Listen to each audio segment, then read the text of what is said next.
Tokyo'dan herkese merhabalar. Bugün sizi Japonya'nın çok az kişinin bildiği eski bir köyüne götürüyorum. Hazır mısınız?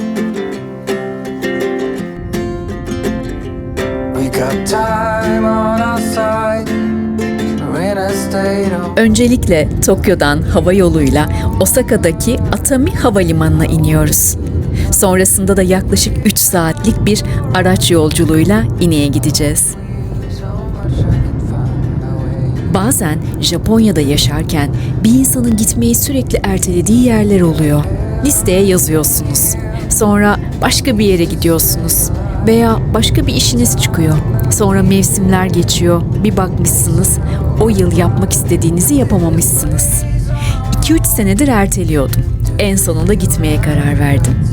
İşte Ine benim için tam olarak böyle bir yer.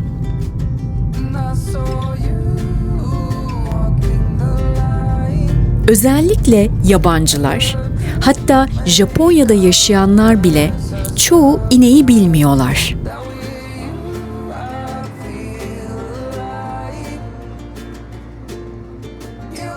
Seyahat etmeyi seven bir Japon'a sorarsanız bir anda yüz ifadesi değişir ve şöyle derler: "Aa, Ine mi? Mutlaka gitmelisin." Evet, ben de mutlaka gitmelisiniz diyorum size.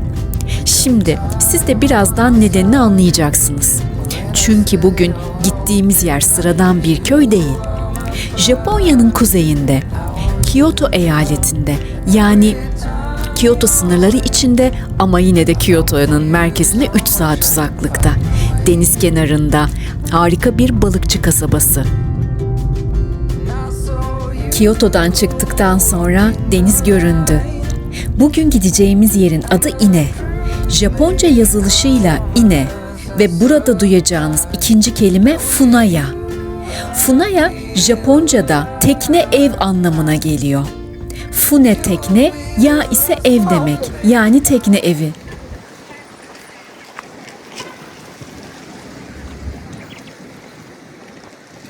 Buradaki insanlar yüzlerce yıldır evlerini doğrudan denizin kıyısına inşa etmişler ve evlerin alt katını garaj gibi kullanıyorlar. Ama araba garajı değil, tekne garajı. Sabah uyanıyorsunuz, alt kata iniyorsunuz, kapıyı açıyorsunuz, karşınızda deniz ve tekneniz sizi bekliyor deniz üzerinde. Oh, yes. And maybe tomorrow it will be more crowded. Düşünsenize, bazılarımız apartmandan çıkıp metroya gidiyor, bazılarımız otoparka arabasına biniyor. Ine'de yaşayan biri ise evinden çıkıp doğrudan teknesine biniyor. Bu bile tek başına beni yıllardır buraya çekmeye yetiyordu.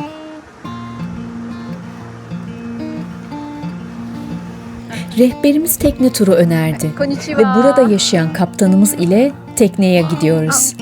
Eğer siz de hazırsanız, haydi Ine'ye denizden bakalım. Kasaba nasılmış görmek istiyorum.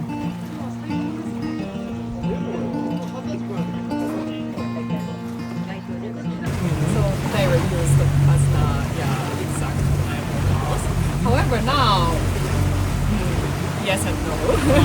Yeah, some of them are still active, but almost all of the houses are not active. Karşımızdaki Ine Körfezi. İlk bakışta insanın aklına Japonya gelmiyor. Daha çok İskandinavya bir fiyort kasabası gibi. Ama burası Kyoto eyaletine bağlı bir balıkçı köyü. Tekneden bakınca daha net görebiliyorum nasıl bir yerde olduğumu. Ve karşımda sıralanmış yüzlerce Funaya evi görüyorum. Funaya kelimesinin anlamı tekne ev, yani tekne evlerden oluşan bir kasabadayız. Söylediğim gibi bu evlerin alt katları balıkçı tekneleri için garaj, üst katları ise yaşam alanı. Yani insanlar yüzlerce yıldır burada denizle aynı evin içinde yaşıyorlar. Ine'nin nüfusu yaklaşık 2000 civarında. Ama geçmişte çok daha hareketli bir balıkçı merkeziymiş. Burada insanlar nesiller boyunca geçimlerini Japon denizinden sağlamışlar. Sardalya, kalamar, sarı kuyruk balığı ve mevsime göre onlarca farklı tür. Dikkat ederseniz evlerin çoğu aynı çizgide. Bu bir tesadüf değil. Körfezin şekli doğal bir liman oluşturmuş. Ve bu evler tekneleri dalgalardan koruyacak şekilde inşa edilmiş. Ama İne sadece mimarisiyle ilginç değil, tarihi de inanılmaz. Japonya'nın eski dönemlerinde ulaşımın büyük bir kısmı denizden yapılıyormuş. Özellikle Edo döneminde, yani 1600'lü yıllarda 1800 yılların sonlarında bugünkü otoyolların yerini deniz rotaları alıyormuş. İşte İne'de en büyük ticaret yollarının üzerinde bulunan küçük bir kasaba.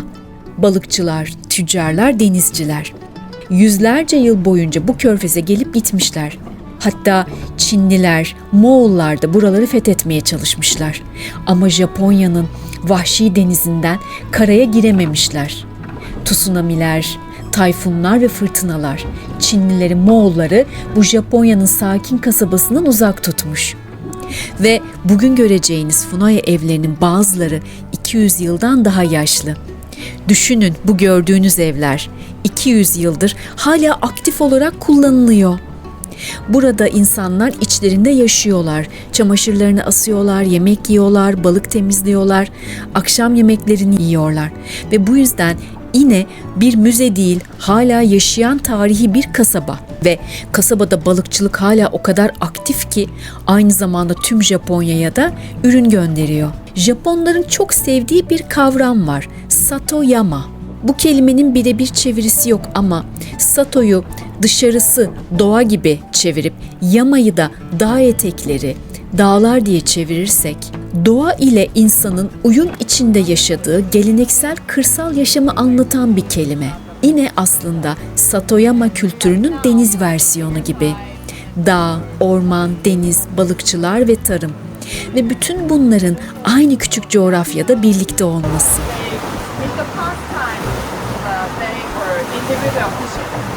However, not come to the, like salaryman.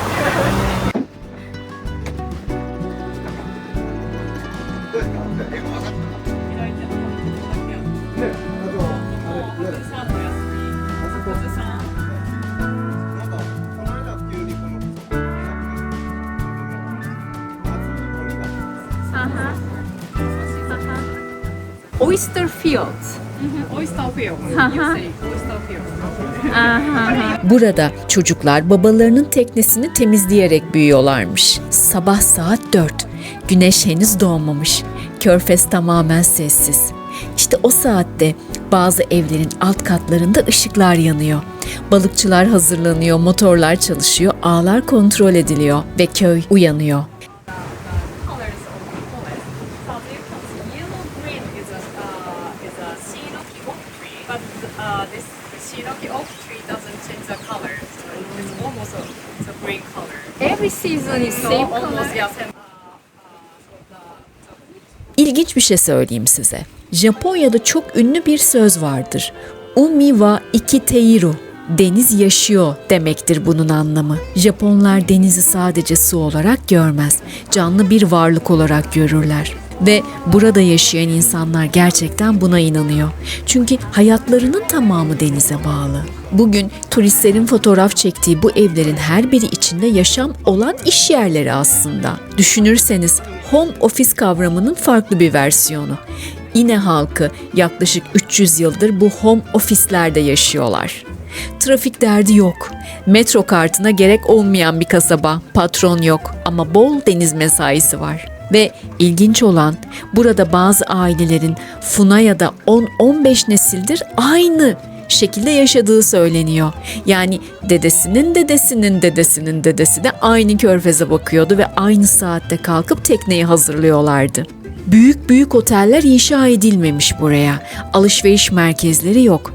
Aynen korumuşlar kasabalarını ama modern dünyadan da kopmamışlar. Kafelerde neredeyse Bitcoin ile ödeme yapabileceğiniz dijital kasalara geçmek üzereler.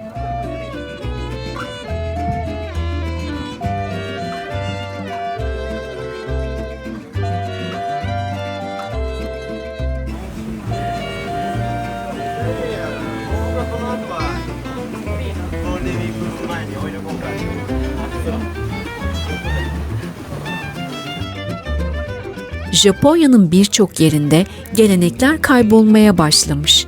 Ama burası hala direniyor. Mesela komşuluk kültürü.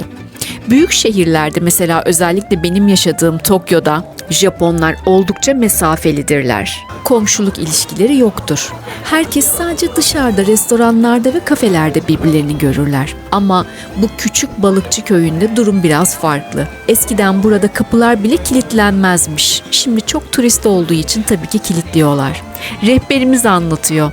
Herkes birbirini tanır, herkes birbirinin hikayesini bilir. Bir tekne geç kaldığında bütün köy fark edermiş. Bir ailede hastalık olduğunda diğer aileler yardım ederler ve bir tayfun yaklaştığında herkes birbirinin teknesini bağlamaya yardım edermiş. Bugün bile bu dayanışmanın izleri sürüyormuş.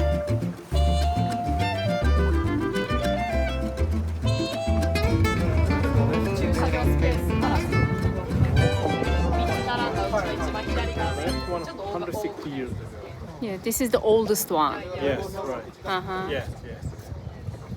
So the upper level, so there are 6 temples in total of this area. So it means too much. So yeah, this is because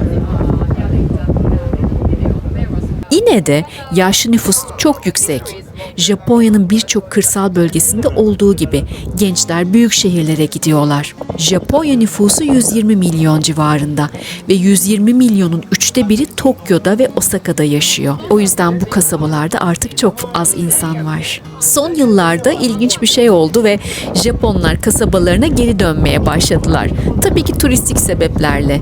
Şu an Ine kasabası yavaş yavaş popüler olmaya başladı ve otobüslerle gruplar halinde insanlar gelip bu eşsiz kasabayı görmek için deliriyorlar. Oh, sorry. 1,800 people. Oh, wow. Uh-huh. And half of them, over 50. Honest, it's not difficult to maintain only the tax from it's independent house. Sorry, so Ah, okay. So this is the main house. exactly. So the owner live in this house. Uh-huh. There is the fishing house. That's a Uh-huh. here. It's a little. Mm. I'm gonna close it.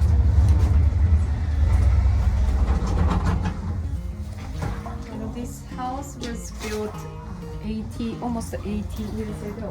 Mm-hmm.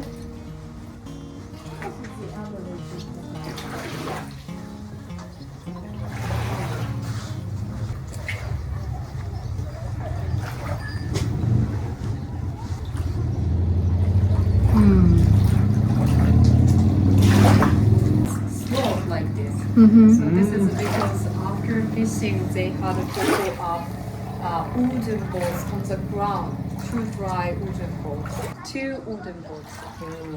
And also, as I told you, the posts are made of shinoki tree, shinoki oak tree. They are strong against sea water and sea wind because there are so many shinoki oak tree in the forest.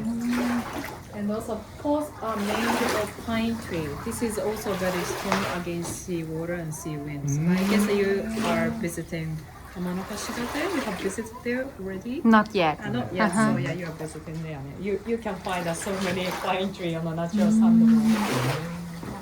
And one more last feature of the boathouse is they don't use the iron nail as possible at the time. So instead of that, they use wooden parts like this to join the house. Ah. Yes, such a beautiful day. Yeah. A few days ago, we were talking about weather. It's very nice.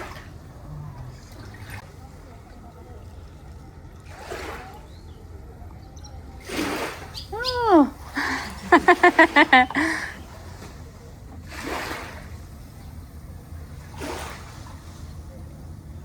Eskiden balıkçılar denize açılmadan önce körfezin girişindeki sulara biraz sake yani Japon pirinç şarabı dökerlermiş. Bunu bir adak gibi düşünüyorlarmış. Amaç denizin ruhlarını sakinleştirmek.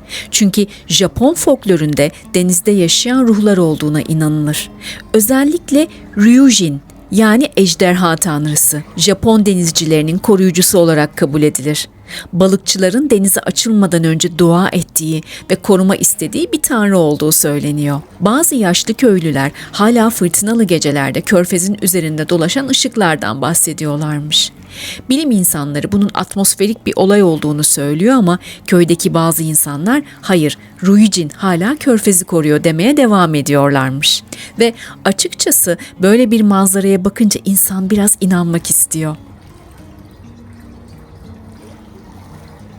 Oh, the birds are really cute. Really cute there.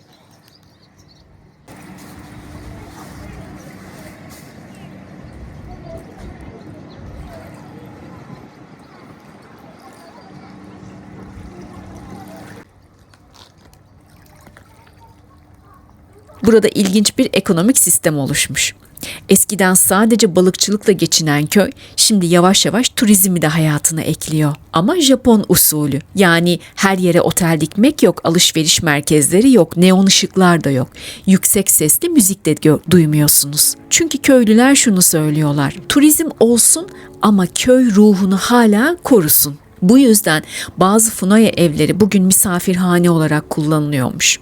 Düşünsenize 200 yıllık bir balıkçı evinde kalıyorsunuz. Tabii ki rutubet ve soğuk bir kenara, sabah pencereyi açtığınızda karşınızda Japon denizi. İşte bu yüzden Ine sadece güzel bir köy değil.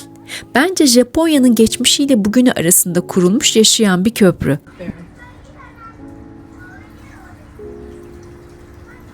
8,000 people live in this town, but now turned to 1,800. Yes. Yeah, so it means that, young generation has gone. So this total exciting question.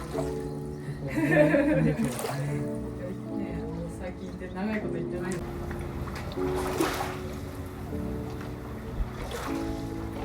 Rehberimiz bizi sake yapılan küçük fabrikalara götürmek istiyor. Hadi beraber fabrikaya gidelim. Was established 270 years ago, so the middle of Edo period. So they're brewing now rice malts, kind of mix them together and fermentate it. And after that, the sake will go through underneath of. So by the way, do you know the meaning of sake? No. So this is a sign. So when the new sake was made, then they hung the cedar leaf bowl. So this is made of cedar leaf. 杉玉ですね。So at first it was still green and fresh. Ah, okay. At the end of last year they hung here.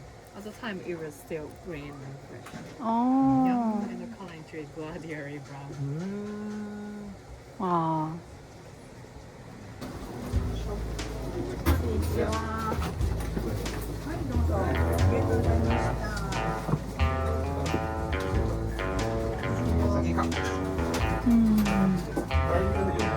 They said Inemanka is sold out, so Inemanka is this one.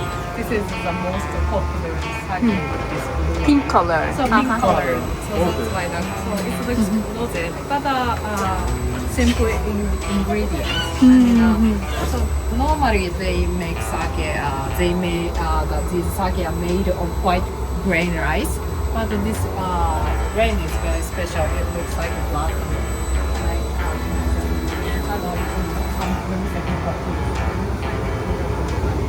This is a sample of ancient species. Ah. So Inemanka is made from this one. Ancient rice. So this one. Ah. This one. So for that reason, its color is Yeah, pink because yeah. of that. The surface of the Uh-huh. the beams are pine tree. So the walls are very unique. So as you can see the bamboo wood. This is very traditional way of building walls in Japan. It's still there, so that's why I wanted to show you. Great. The air goes through to dry wooden boards, so they want to avoid that. And no steps here. I think it was broken. Ah, so before it was. There was, I guess so. I'm sorry, I have never seen that.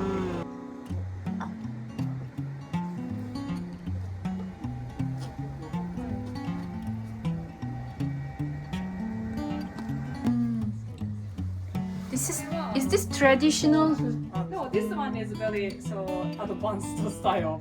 Drain New drain system. Yeah, yeah. And Uh-huh. the ventilation system. Not the ventilation. これシステムが難しくて、日本語でもなかったんで英語で説明できないんですけど、真空管方式のPeki buraya gelirseniz neler yapabilirsiniz? Öncelikli olarak köyde uzun uzun yürümenizi tavsiye ediyorum. Sonra mutlaka tekne ile gezintiye çıkın. Martıları beslemek burada en önemli etkinlik. Karides aromalı özel krakerler ile beslemek gelenekmiş burada martıları. Turistlerin en sevdiği popüler aktivitelerden bir tanesi. Japonca'da martıya kamome deniliyor. Kamome. Belki Japon filmlerinde ya da animelerde bu kelimeyi duymuşsunuzdur. Çünkü Japon kültüründe martılar sadece kuş değil, deniz yolculuğunun, özgürlüğün ve uzak diyarlara gitmenin sembollerinden biri. Aslında martılar burada boşuna bu kadar rahat değiller, insanlara kolayca yaklaşıyorlar. Çünkü İne halkı yüzyıllardır denizle birlikte yaşıyor ve martılar da tabii ki bu yaşamın içinde. Balıkçılar sabah erkenden denize açılıp akşamları geri dönüyorlar ve bu kuşlarla da nesiller boyunca teknelerin peşinden gitmeye alışılmış bir yaşam var.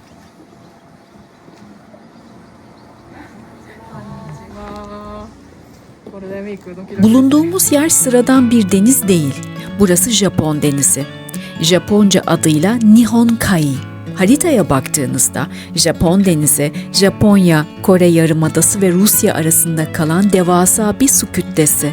Yaklaşık 1 milyon kilometre karelik bir alanı kaplıyor ve tarih boyunca Japonya'nın dış dünyaya açılan kapılarından birisi olmuş. Tokyo'da yaşarken Pasifik Okyanusu'nun kıyılarını görüyoruz biz. Ama Japon denizi başka.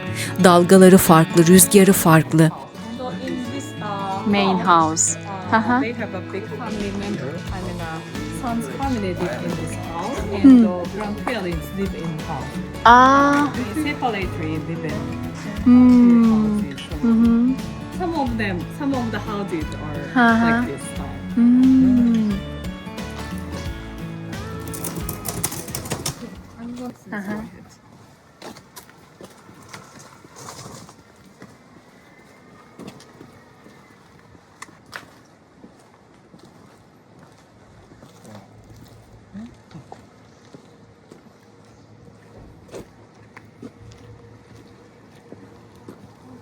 So this one. Mm-hmm. This one. So I have to pull. yeah, pull up and after that pull up like this. Like this.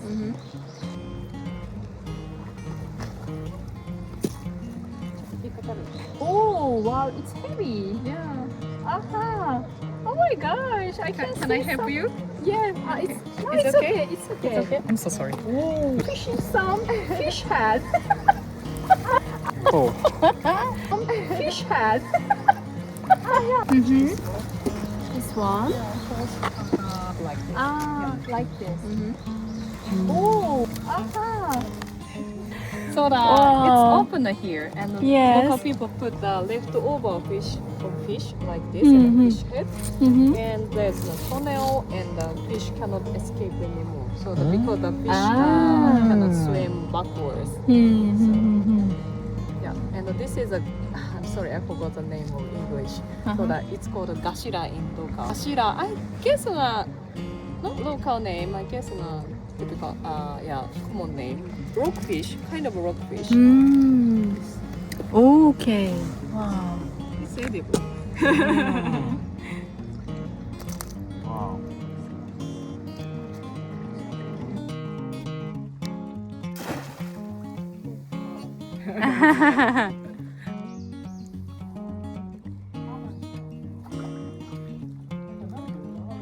Miso soup, seaweed.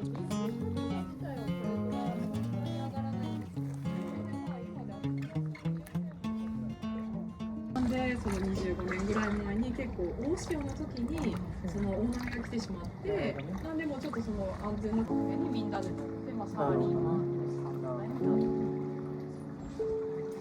寒いっては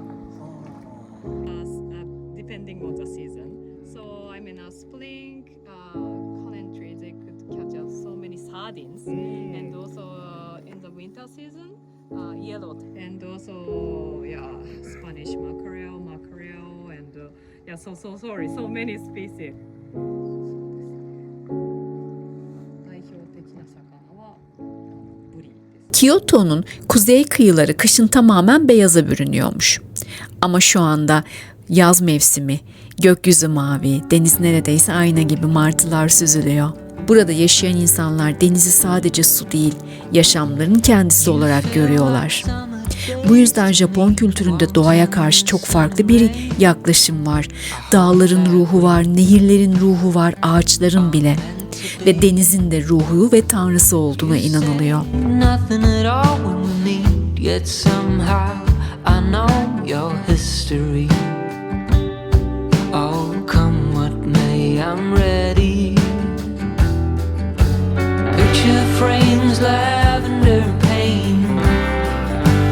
They all live here within this romance. I get the chance to stop the run and be the lucky one. Köyün içinde yürürken dinginlik modu yükleniyorum sanki.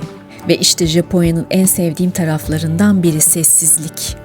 Burada trafik sesi yok, reklam panoları yok, yüksek binalar da yok.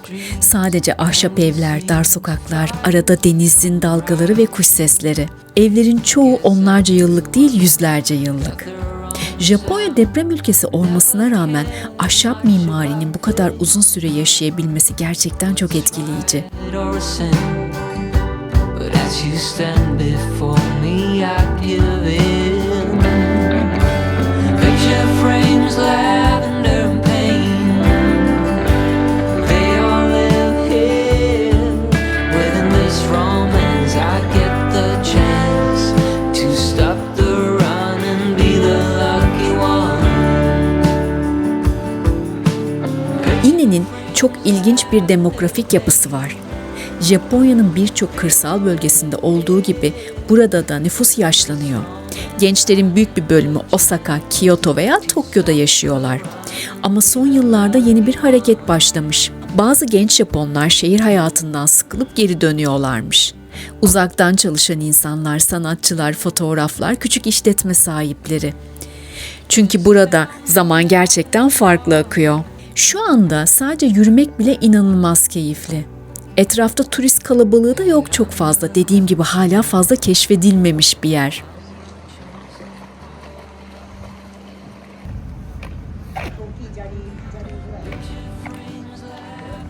Bugün Japonya'nın en gizli kalmış köşelerinden birisi ve burayı gezdik. Sakinlik.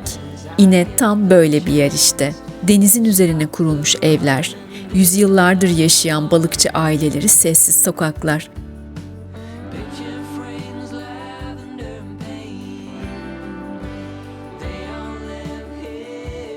Eğer Japonya'ya gelirseniz sadece Tokyo, Kyoto veya Osaka'yı görmek istemiyorsanız mutlaka Ine'ye gelmenizi tavsiye ediyorum. Japonya'da neredeyse 10 yıldır yaşayan biri olarak bile ilk kez gördüğüm bir yer burası.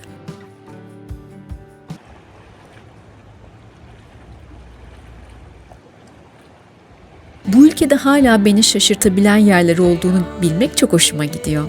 Çünkü bazen bir ülkenin ruhu büyük şehirlerde değil, böyle küçük köylerde saklı. Harika bir geziydi. Umarım çok keyif almışsınızdır. Bir sonraki yerimizde görüşmek üzere. Sevgiler, saygılar, kendinize çok iyi bakın. You feel like summer days to me, warm tender sunny rays. I hope that we are meant to be. You say nothing at all when we meet, yet somehow I know your history. Oh, come what may, I'm ready. Picture frames, lavender and pain. They all live here within this romance. I get the chance to stop the run and be the lucky one.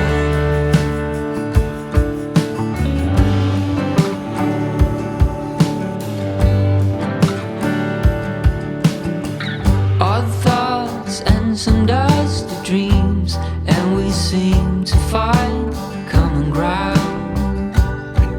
guess everyone